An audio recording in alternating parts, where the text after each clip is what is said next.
En la mayoría de los países occidentales existe toda una serie de normas que regulan la protección del consumidor frente a los posibles abusos o falta de diligencia por parte del vendedor. En este contexto, el consumerismo es un movimiento y un fenómeno social que persigue mejorar la relación de intercambio entre compradores y vendedores. El consumerismo es un movimiento social que busca el incremento de los derechos y poder de los consumidores en su relación con los vendedores. Los orígenes de este movimiento se sitúan en la Inglaterra de finales del siglo XIX, cuando aparecen las primeras asociaciones de consumidores bajo la forma de cooperativas. Posteriormente, bien avanzado el siglo XX, en 1962, John Fitzgerald Kennedy proclama la Carta de los Derechos del Consumidor.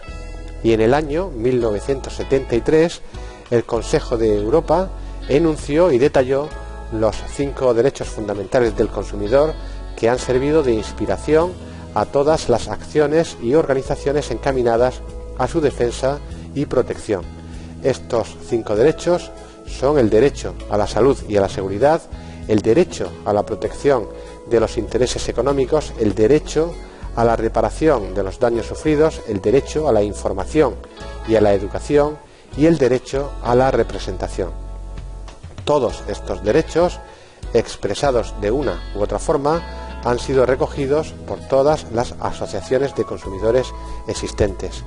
En España, en 1975, se crea la Organización de Consumidores y Usuarios, la OCU, y también el Instituto Nacional de Consumo, dependiente del Ministerio de Sanidad y Consumo, actualmente denominado Agencia Española de Consumo, Seguridad Alimentaria y Nutrición.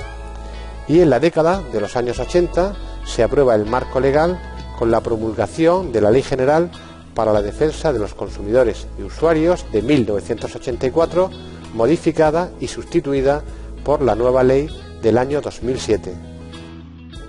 El consumerismo, tal y como lo entendemos actualmente, debe su existencia a diversos factores relacionados con su propia historia y su contexto real.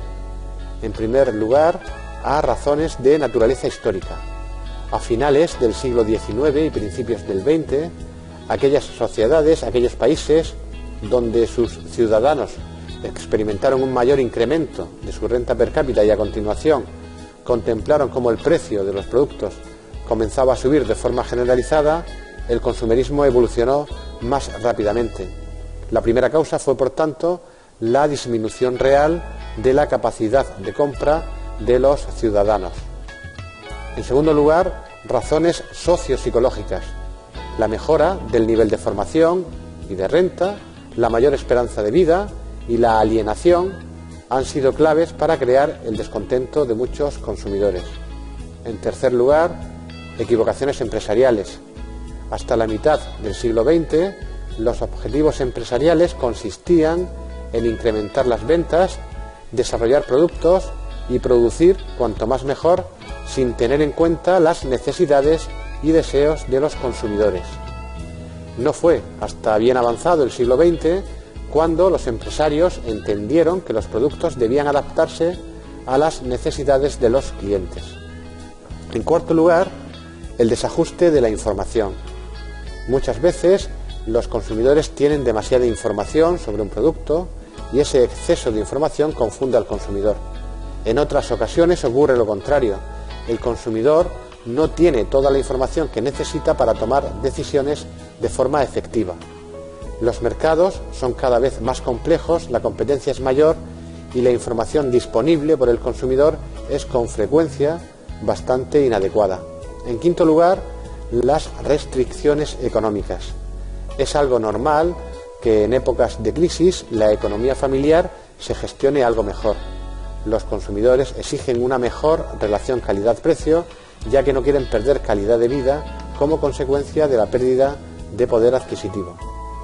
En sexto lugar, el mayor nivel educativo. Evidentemente, cuanto mayor es el nivel educativo, mayor es la capacidad del consumidor para hacer valer sus derechos ante el vendedor. Por este motivo, aquellos países donde el nivel de formación y cultural de sus ciudadanos es elevado, el movimiento consumerista se ha desarrollado con más fuerza y rapidez. Y por último, la escasa atención empresarial. Las empresas fabricantes y los vendedores disfrutaban de una posición dominante en la relación de intercambio con los consumidores. Esto provocó que estos últimos se aliaran y formaran asociaciones y organizaciones en defensa de sus derechos. El consumerismo ha planteado nuevos retos a las organizaciones empresariales que han reaccionado en función de la evolución de este movimiento. Se pueden identificar 4 etapas que describen muy bien esta evolución. Una primera etapa cuya política consistió en no hacer nada, es decir, de resistencia al cambio. Esto se reflejó en oídos sordos ante las críticas, ausencia de respuesta o respuesta pasiva, retrasando indefinidamente las acciones correctivas que les planteaba el movimiento consumerista y tratando al consumerismo como una moda o como un fenómeno pasajero, pensando que el propio mercado se encargaría de volver a poner las cosas en su sitio.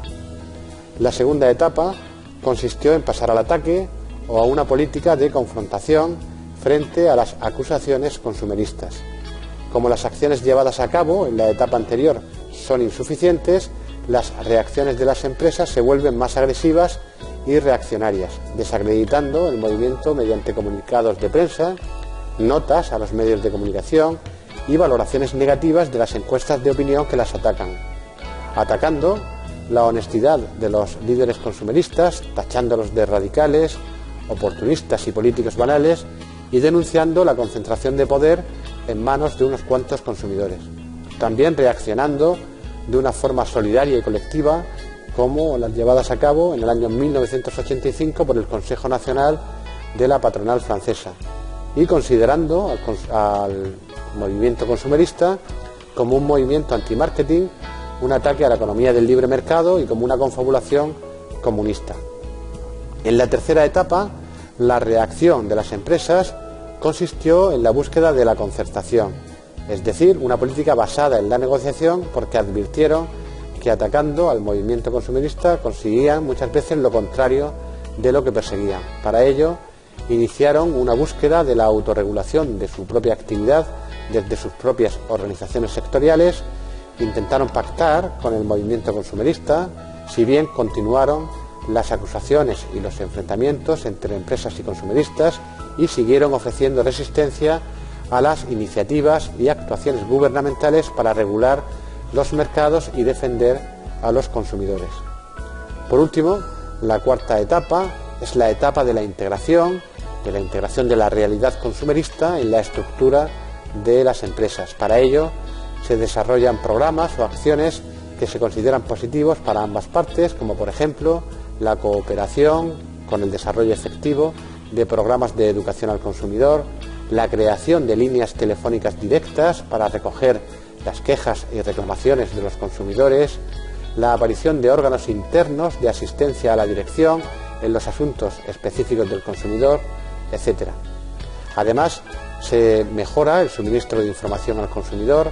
En esta etapa también se desarrolla y se consolida lo que conocemos como marketing relacional. De esta forma, el consumerismo ha pasado de ser entendido como una amenaza a una gran oportunidad para mejorar la competitividad de las empresas. Se cambia la planificación estratégica empresarial a partir de una mayor consideración de los intereses y los deseos de los consumidores, se adopta un marketing más social y finalmente se desarrollan sistemas de información que miden la satisfacción del consumidor con el programa de marketing de la empresa.